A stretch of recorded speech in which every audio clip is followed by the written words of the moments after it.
John Wick, Chapter 4 represents the epic culmination of the saga of contemporary cinema's most lethal assassin, directed by Chad Stahelski. Released in 2023, this fourth chapter elevates the narrative of personal revenge to a mythological level, featuring Keanu Reeves in his most physically and emotionally devastating performance. The story begins 3 months after the events of Parabellum, with John living like a ghost in the shadows, hiding in a remote Orthodox church in the desert. Wounded, exhausted, and spiritually shattered by the endless battles against the High Table, John finds himself in a state of forced meditation, trying to find inner peace while recovering from the accumulated physical trauma. However, this tranquility is brutally interrupted when the High Table sends a massive strike force to eliminate him permanently. Led by Killa Harkan, played by Scott Adkins, a sadistic assassin who uses lethal breakdancing combat techniques, the attackers transform the peaceful sanctuary into a bloody battlefield. John, initially reluctant to return to his life of violence, is forced to take up arms once more. After escaping the ambush, John returns to New York to discover that Winston, played by Ian McShane, survived the shooting and is now operating underground, plotting his own war against the High Table. The meeting between the two men is tense, as John still doesn't fully trust Winston after his betrayal in the previous film. Winston reveals that the only way for John to gain his freedom is through a formal duel against a representative of the High Table, an ancient tradition known as a dawn duel, which must take place at sunrise. To earn this right, John must first restore his status as a member of an organized crime family. This leads John to confront the Marquis de Graymont, played by Bill Skarsgård, a sadistic French aristocrat who serves as the main face of the High Table in this film. Graymont is a sophisticated antagonist who sees John's elimination not only as a practical necessity, but also as an opportunity to prove his own power within the organization's hierarchy. The search for a family that will accept him takes John to Japan, where he seeks help from Shimazu, played by Hiroyuki Sanada, the manager of the Osaka Continental and an old friend. Shimazu operates one of the most elegant continental hotels, located in a complex that blends classic Japanese architecture with modern elements. The Osaka Continental becomes the stage for one of the franchise's most epic battles when Graymont sends a massive force of assassins to capture John. The sequence, lasting nearly 40 minutes, uses the hotel's multiple levels to create a unique three-dimensional combat experience. Shimazu, his daughter Akira, played by Rina Sawayama, and John fight side by side against endless waves of attackers. During this battle, we meet Kane, played by Donnie Yen, a masterful blind assassin who was forced out of retirement by the High Table under threat of his daughter's death. Kane represents one of the most formidable opponents John has ever faced, as his blindness is compensated for by heightened senses and almost supernatural combat skills. The battle ends with devastating consequences. Shimazu is mortally wounded defending John, and the hotel is completely destroyed. Before dying, Shimazu manages to formalize John's reinstatement into the crime family, giving him the necessary status to challenge the High Table.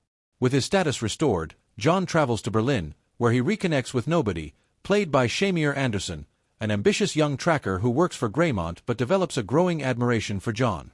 Nobody represents the new generation of assassins who grew up hearing legends about John Wick. The Berlin sequence features one of the most creative scenes in the franchise, an elaborate chase through the city streets that incorporates vehicular combat, urban parkour, and simultaneous gunfights. One of the most memorable innovations is the use of automotive nunchucks. John uses 2 cars connected by chains to attack his pursuers. The final preparation for the duel takes John back to Paris, where the showdown is set to take place. Graymont has transformed the city into his personal battlefield, using iconic landmarks as backdrops for elaborate ambushes. The Montmartre step sequence becomes one of the most technically impressive scenes in the franchise. John must climb the 222 steps to the top while facing off against waves of attackers. Each time he is hit, John rolls down the stairs and must start his ascent again, creating a powerful visual metaphor for perseverance. During the epic climb, John is unexpectedly aided by Nobody, who finally chooses his side in the conflict. Meanwhile, Kane pursues John through Paris, but their interactions reveal a complex shared history. They were close friends, and Kane's blindness indirectly resulted from a mission where he saved John's life. The Sacre-Cœur Church serves as the setting for one of the most visually stunning battles, where John must face dozens of assassins. The ornate architecture creates multiple levels for combat, with John using candles, benches, and even religious artifacts as improvised weapons. As the duel approaches, Graymont reveals his final strategy.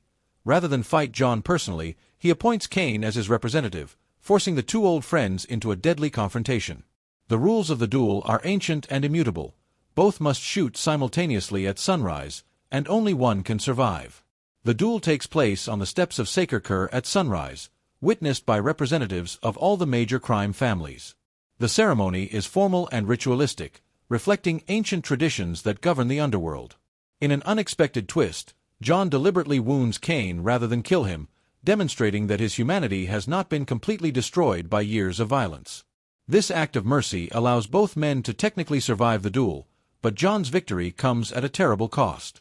Graymont, enraged by the unexpected outcome, attempts to kill John personally, but is assassinated by nobody, who has finally definitively chosen which side he serves. The victory over Graymont was supposed to mark the end of John's war with the High Table, but the final act reveals that even in victory, there is no true escape from a life of violence. John is mortally wounded during a final confrontation and spends his last moments on the church steps, looking out over Paris as the sun rises. His death is peaceful yet devastating, marking the end of a legendary assassin who never truly found the peace he sought. The epilogue suggests that John's sacrifice was not in vain. Winston and the Bowery King meet at John's grave to pay their respects, suggesting that his death created a new balance of power that could allow future assassins to find the freedom that eluded him. Cain also appears at the grave, now free to reunite with his daughter, demonstrating that John's final act of mercy had lasting consequences. John Wick, Chapter 4 serves as both a thrilling action spectacle and a meditation on violence, loyalty, and the possibility of redemption. It brings John Wick's narrative arc to a satisfying conclusion while opening up possibilities for future stories in the same universe, creating an experience that resonates emotionally while delivering some of the most impressive action sequences ever filmed.